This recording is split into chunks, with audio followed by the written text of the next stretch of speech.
এটা মনে হয় দীপঙ্করের 3 নাম্বার বউ। আমি তো ভাবছি দীপঙ্করকে আবার এর সাথে বিয়ে দিয়ে দেয়, কারণ এর যা ফিগার আর দীপঙ্করের যা, হ্যাঁ বুঝতে পারছো, দুজনকে একসাথে দিচ্ছে। এটা হয়ে গেলে 3 নাম্বার ফিক্সড হয়ে যাবে মাল। আজ অনেকদিন পর পাঠার মাংস রান্না করছি। সত্যি নিজে হাতে রান্না করে খাওয়ার মজাই কিন্তু আলাদা। তা বলছি বৌদি, পাঠাটা কে? দীপঙ্কর? এটা হচ্ছে সুমি বৌদি। আশা করি আর বলতে লাগবে না, দীপঙ্করকে বিয়ে করার পরে নিজের জীবন একদম লাইফস্টাইল পুরোটাই চেঞ্জ করে নিল। আর এদিকে মৃণাল গুয়া মারা গেল। এমন ভাবে দুটা বউয়ের ঘাড়ে হাত দিয়ে আছে, মনে হচ্ছে কত বছরের ভালোবাসা, কত জনম জন্মের ভালোবাসা, কিন্তু জনম জন্মের ভালোবাসা না।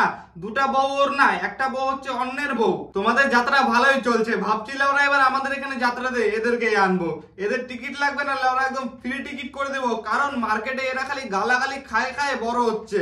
মিলিয়ন মিলিয়ন ফ্যান ফলোয়ার হয়ে গেল, এদেরকে গালি খায়। লোক এদেরকে ভালোবাসে না গালি দেয়, আমি কিছুই বুঝতে পারি না। সুমি বৌদি 2 মিলিয়ন ফলোয়ার হয়ে গেল, কি করে ভাই? লোকে তো এদেরকে গালাগালি করে, তাহলে ফলোয়ারটা কে ফলো করে এদেরকে? ঠিক বলেছো। হ্যাঁ, আমি চলে এসেছি। আজকের ভিডিওটা দীপঙ্কর আর সুমি বৌদিকে নিয়ে। আসো খেলবো, খেলা হবে। সব থেকে বড় কথা, এইসব ভিডিও করার আগে একটু ভাবতে হতো, কারণ একটা মেয়ে আছে সুমি বৌদির, কিন্তু ওর বরকে ছাইড়ে দিয়ে ভাগছে দীপঙ্করের সাথে। দীপঙ্করের পকেটে পয়সা বেশি তো, তাই বুঝতে পারছো, যখন তখন যা তা কিনতে পারছে। মৃণালের পকেটে পয়সা ছিল না, তাই বলছিল ওরা সবাই পয়সা কামাও। এই দুনিয়াতে যদি বউ পালতে হয় তাহলে পয়সা সব থেকে প্রথমে দরকার, না হলে সুমি বৌদির মতো তোমার বউ ভাগবে। বলছি বৌদি, ভিডিও বানাচ্ছ নাকি চর্বিওয়ালা পেটটা দেখাচ্ছ? আগে পেটটা ঢাকো, না হলে কোনদিন ফেটে যাবে।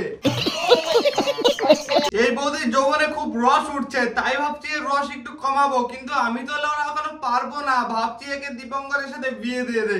কি বলো বন্ধুরা তোমরা? তাই তো দেখবে দীপঙ্করের সাথে এর বিয়ে তো হবে কিছুদিনের মধ্যে। তোমরা যদি আমাকে সাপোর্ট করো, আমি এদের বিয়ের খরচাটা দিয়ে দিব। এই যে তুমি কিছু বলো। আমি কি বলবো? মৃণালের কাছে গাড়ি নেই দেখে আজকে সুমি বৌদি মৃণালকে ছেড়ে দিল ওরা দীপঙ্করের জন্য। দীপঙ্করের কাছে 4 চাকা আছে বলে।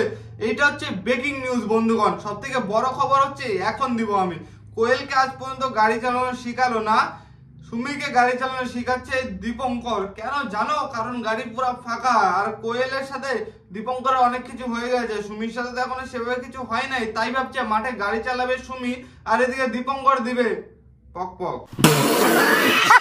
দেখলে ওরা এখনকার দিনে যদি ফেমাস হতে হয় তাহলে নিজে খাটো, কিন্তু মানুষেরটা চাটো না ভাই। কারণ ও তোমার বউকে নিয়ে যখন তখন ভাগতে পারে দীপঙ্করের মতো। এই সুমি, তোমার এখনো খাওয়া হলো না? বলছি সুমিকে কি বিয়ের পরে কাজ করানোর জন্য রাখছো? মেয়েটা খাচ্ছে, হাতের মতো শরীরটা নিয়ে বসে বসে খাচ্ছে, তাও বলছে এই সুমি এখনো খাওয়া হলো না। বলছি দাদা ঘরটর মুছবে তো, এখনই কি একটুখানি খেতে দাও বেচারিকে। সারাদিন তো কাজ করতে করতে আর লাগাতে লাগাতে তো সব শেষ করে দিচ্ছ। এত ক্রিম লাগাও মেয়েটার মুখে, তাও মেয়েটাকে ফর্সা করতে পারলা না। শোনা গো, আমার খুব কষ্ট যে বলো। কিছুদিন থেকে ভিডিও দেখছি কোয়েলকে নিচ্ছেই না ভিডিওতে। কেন লাউরা, কি হলো আবার এদের মধ্যে? মনে হচ্ছে সুমিকে খালি একাই চান্স নিচ্ছে দীপঙ্কর, কোয়েলকে মনে হচ্ছে কিচ্ছু দিচ্ছে না। ওর জন্য মনে হচ্ছে বৌদি খুব রাগ করেছে 1 নাম্বার বউ দীপঙ্করের। এখন এটা হচ্ছে 2 নাম্বার। 2 নাম্বারটাকে আদর যত্ন যদি না করে ভাই, তাহলে কি বউ টিকবে? টিকবে না তো। তার জন্য কোয়েলকে সাইডে রেখে সুমিকে খুব ভালোবাসা দিচ্ছে, আর রাত্রেও দিচ্ছে। মারো মুঝে, মারো মারো মুঝে, মারো। মানে আমার কখন খাওয়া হয়ে গেছে, তুমি এখনো খেয়ে উঠতে পারোনি? আরে ওটা তোমার 2 নাম্বার বউ, মানুষ মনে করো না, তাই না? আরে হাতিকে যখন একটা কলা খেতে ঢুকাবা, দেখবা কত টাইম নিয়ে কলাগুলো খাবে। আরে বলছি দাদা আস্তে আস্তে খাইতে দাও, একদম গলায় লাগবে ওরা।